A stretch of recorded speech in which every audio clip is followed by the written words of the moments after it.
Olá, eu sou o Luke. Bem-vindos ao canal Minuto Terror. Deixe seu like e se inscreva no canal. Comente de qual lugar do Brasil você é. Eu sou de uma cidadezinha no interior do Brasil. Um lugar onde as noites são tão escuras que você quase pode sentir o silêncio pesando nos ombros. Minha casa, herdada do meu avô, fica numa rua de terra batida, cercada por mato alto e árvores que parecem murmurar histórias antigas quando o vento sopra. Foi meu avô quem me contou essa história, e até hoje, quando fecho os olhos, sinto o arrepio só de lembrar do jeito que ele falava, com a voz tremendo, mas firme, como se quisesse me convencer de que tudo era verdade. Era uma noite quente, daquelas que o calor gruda na pele e faz você virar na cama sem achar sossego.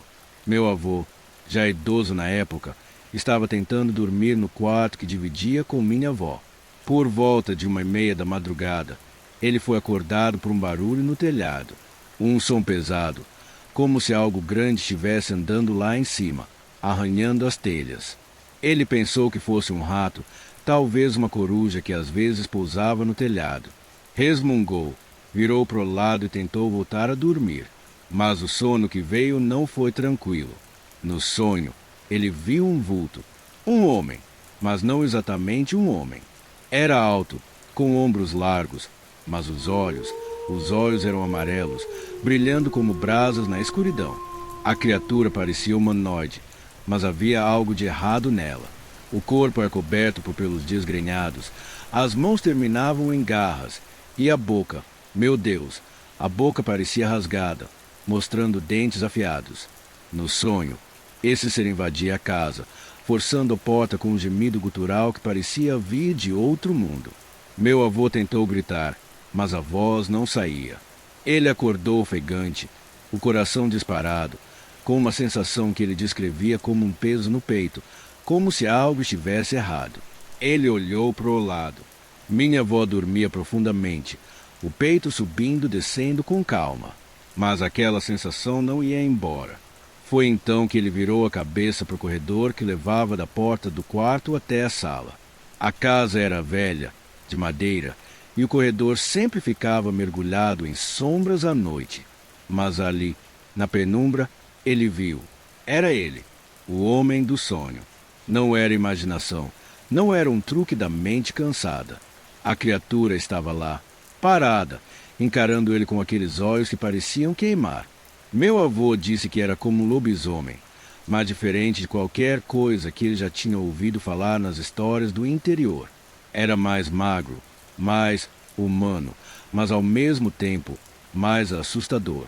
O corpo parecia se contorcer na escuridão, como se não pertencesse a esse mundo. Eles se encararam por um tempo que meu avô não soube dizer quanto durou. Segundos, minutos, ele não conseguia se mexer. Não conseguia gritar. A criatura apenas o observava, os olhos fixos, sem piscar. Então, com um movimento lento, ela se virou e caminhou em direção à porta da frente. Meu avô ouviu o som das unhas arranhando a madeira, um barulho que ele disse que nunca vai esquecer, como se a criatura estivesse marcando a casa. Depois, silêncio. Ele ficou parado, suando frio, até o sol começar a raiar. Não dormiu mais aquela noite. 2 dias depois, minha avó morreu. Foi de repente, sem aviso. Um infarto, disseram os médicos, às exatas 1h30 da madrugada. Meu avô nunca superou. Ele dizia que aquela coisa, aquele monstro, veio buscar ela. Que o arranhar na porta era um aviso, um presságio. Ele nunca mais ouviu barulhos no telhado, nunca mais viu a criatura, mas carregava aquele peso no olhar até o fim dos seus dias. Eu herdei a casa depois que ele faleceu. Às vezes, quando estou lá, deitado na mesma cama onde ele dormia, olho para o corredor.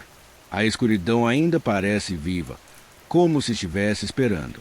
E, nas noites mais quentes, quando o silêncio é pesado demais, eu juro que ouço algo arranhando a porta.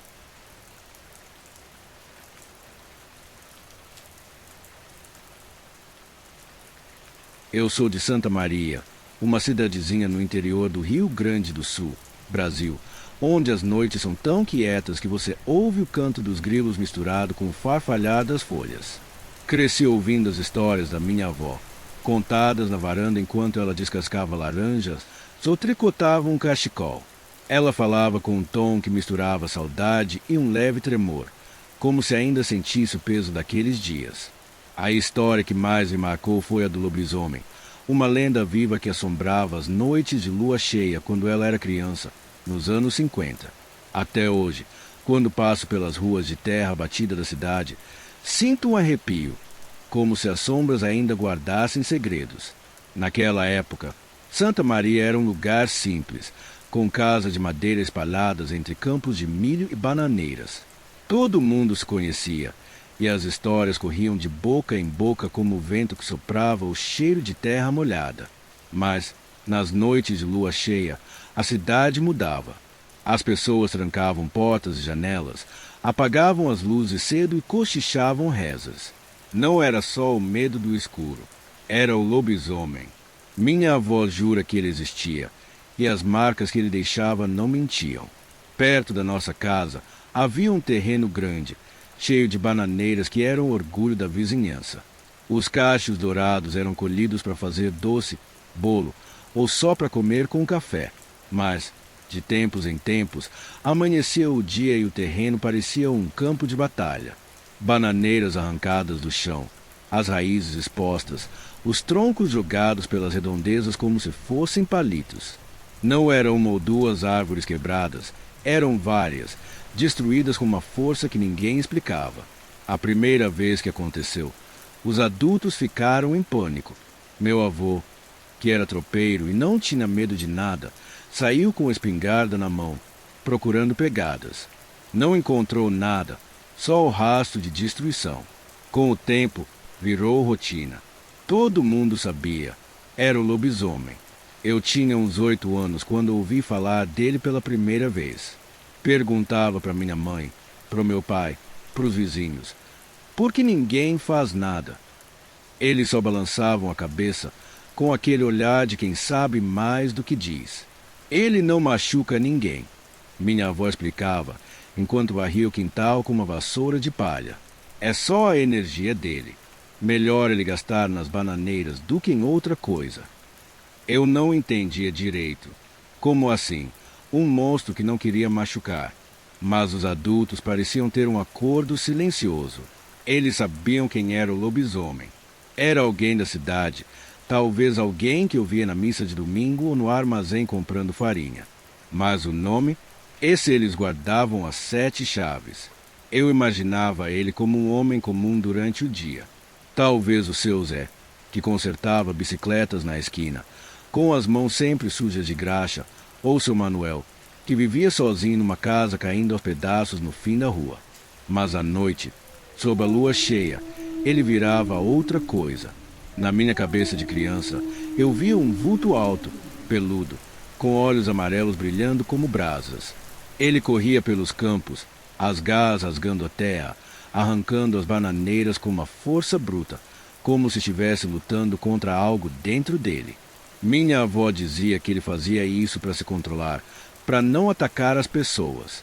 Era como se ele soubesse do monstro que carregava e escolhesse as árvores como um jeito de proteger a gente. Uma noite, eu lembro como se fosse ontem. Eu tinha uns 10 anos e estava na janela, mesmo sabendo que minha mãe ia brigar se me pegasse. A lua cheia iluminava tudo, transformando o quintal no mar de prata. De repente, ouvi um barulho, um estalo forte, como madeira se partindo. Meu coração disparou, mas eu não conseguia desviar o olhar. Lá no fundo do terreno, onde as bananeiras ficavam, vi uma sombra. Era grande, maior que um homem, mas se movia com uma agilidade que dava medo. Não era humano, mas também não era só um animal. A silhueta se inclinou e ouvi outro estalo, seguido de um som abafado, como algo pesado caindo no chão. No dia seguinte, 4 bananeiras estavam destruídas, as raízes arrancadas, os troncos espalhados como se um vendaval tivesse passado por ali.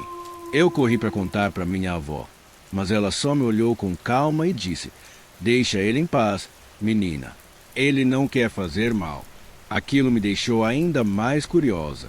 Como ela podia ter tanta certeza? Perguntei se ela sabia quem ele era. Ela hesitou, olhou para o horizonte e disse: os adultos sabem, mas ele é inofensivo, então a gente deixa quieto. Aquilo me frustrou, mas também me fez respeitar ainda mais o mistério. Quando eu cheguei à adolescência, as coisas começaram a mudar. Foi por volta dos meus 15 anos que os cochichos na vizinhança trouxeram a notícia. O lobisomem tinha morrido. Ninguém disse o nome, mas eu notei que o seu Manuel, aquele homem quieto da casa caindo aos pedaços, não aparecia mais.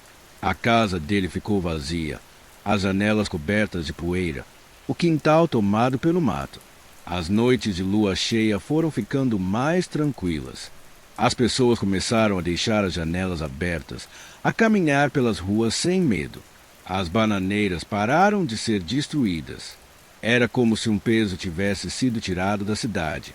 Hoje, já adulta, moro em Santa Maria, numa casa não muito longe daquele terreno onde as bananeiras cresciam.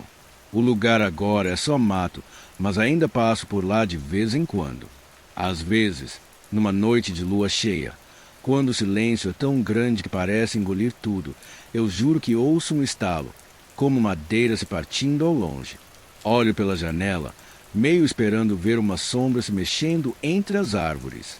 Minha avó, que já se foi, diria que é só o vento. Mas, lá no fundo, eu me pergunto se o lobisomem realmente morreu ou se ele só encontrou outro jeito de gastar sua energia nas noites de lua cheia do Brasil.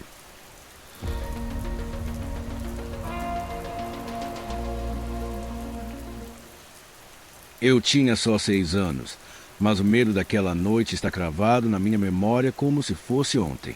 Morávamos numa fazenda no alto de um morro, lá no interior do Brasil, numa cidadezinha cercada por mato e silêncio. Éramos eu, minha mãe, meus avós e meus primos, todos juntos numa casa de madeira que rangia com o vento. A história que vou contar é tão viva para mim quanto para as outras pessoas da família, que repetem cada detalhe tintim por tintim, como se fosse um pacto de nunca esquecer. Era uma noite de lua cheia, daquelas que iluminam tudo com uma luz prateada, quase sobrenatural. Eu estava brincando no chão da sala com meus primos, enquanto minha mãe e minha avó conversavam na cozinha. De repente, um uivo cortou o silêncio. Era distante, vindo lá do pé do morro, mas já fez todo mundo parar. Minha avó, que sempre tinha uma história para tudo, ficou quieta, só escutando. O uivo veio de novo, mais perto, e depois outro, mais alto, como se estivesse subindo o morro em nossa direção. Meu coração de criança já batia forte, mas eu não sabia se era medo ou curiosidade. Então, os uivos viraram rosnados. Não era um cachorro, não era um lobo, era algo maior, mais bruto. Os rosnados começaram a circular a casa, como se o bicho estivesse dando voltas, rondando. Minha mãe ficou pálida e meu avô, que estava sentado na varanda com um cigarro, entrou rápido e trancou a porta. O ar ficou pesado e ninguém falava nada. De repente, os rosnados pararam. Por um momento, achei que o pior tinha passado, mas aí veio outro som, algo grande, muito grande, andando ao redor da casa. Dava para ouvir o peso dos passos na terra, o estalo de gravetos quebrando. E, pior, o som de algo cheirando as portas, um ronco baixo, como se o bicho estivesse tentando farejar quem estava dentro. O medo tomou conta quando começaram os arranhões. Não era um arranhar leve, como um gato faz. Era um som infernal, de unhas grossas raspando madeira da porta, como se o bicho quisesse entrar. Minha avó e minha mãe se entreolharam, e eu vi nos olhos delas uma mistura de medo e algo mais, como se elas soubessem o que estava lá fora. Minha mãe nos pegou, a mim e aos meus primos, e nos levou correndo para o quarto dos fundos. Fiquem quietos, ela disse, com a voz firme, mas tremendo. Nos amontoamos na cama, abraçados, ouvindo aquele som que parecia durar uma eternidade. As unhas arranhando, os passos pesados, o ronco baixo do bicho farejando. Eu não sei quanto tempo passou. Para minha cabeça de criança, foram horas, mas talvez tenham sido só minutos. Então, vi algo que nunca vou esquecer. A janela do quarto dava para o quintal, e a lua cheia iluminava tudo. Eu não devia ter olhado, mas olhei. Lá fora, na sombra, vi um vulto. Ele estava em pé, como um homem, mas era maior, mais parrudo, com ombros largos e uma postura que não parecia humana. Os braços eram longos, e os olhos, eu juro que vi um brilho amarelo, como duas brasas na escuridão. Não era um animal qualquer. Era algo entre homem e monstro. Eu me escondi debaixo do cobertor, com o coração na boca, rezando para aquilo ir embora. Finalmente, os barulhos pararam. Os passos se afastaram, o arranhar cessou, e o silêncio voltou, pesado como nunca. Minha mãe voltou para o quarto e nos abraçou, dizendo que estava tudo bem. Mas eu sabia que não estava. Na manhã seguinte, a porta da frente estava marcada, cheia de arranhões fundos na madeira, como se alguém tivesse usado uma faca.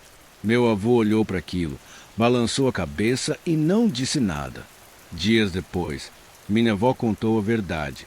Ela disse que era o lobisomem do bairro, um senhor que todo mundo conhecia. Durante o dia, ele era o seu Antônio, um homem simpático, de fala mansa, que sempre cumprimentava todo mundo com um sorriso. Mas nas noites de lua cheia, ele virava outra coisa. Minha avó descobriu por quê. Numa dessas noites, cansada dos sustos, ela gritou da janela: "Se é você, volte amanhã de manhã e peça açúcar." No dia seguinte, quem apareceu na porta? O próprio seu Antônio, com uma cara meio envergonhada, pedindo um punhado de açúcar. Minha avó entregou, sem dizer uma palavra sobre a noite anterior, mas ela sabia. Todo mundo no bairro sabia. Ele era o lobisomem, mas ninguém falava abertamente. E, estranhamente, ninguém tinha medo dele. Ele não faz mal, minha avó dizia. Só ronda, desabafa a energia e vai embora. Todo mundo que conheci naquele bairro contava a mesma história. O seu Antônio era inofensivo, mesmo na forma de monstro. Ele rondava, arranhava portas, uivava, mas nunca machucou ninguém. Quando eu cresci, soube que ele morreu, já velho, quando eu tinha uns 12 anos. As noites de lua cheia ficaram mais calmas depois disso, mas, até hoje, quando visito a fazenda, olho para a porta marcada e sinto um frio na espinha. Às vezes, numa noite clara, com a lua cheia brilhando no céu do Brasil, eu juro que ouço um uivo distante, como se o morro ainda guardasse o eco do lobisomem.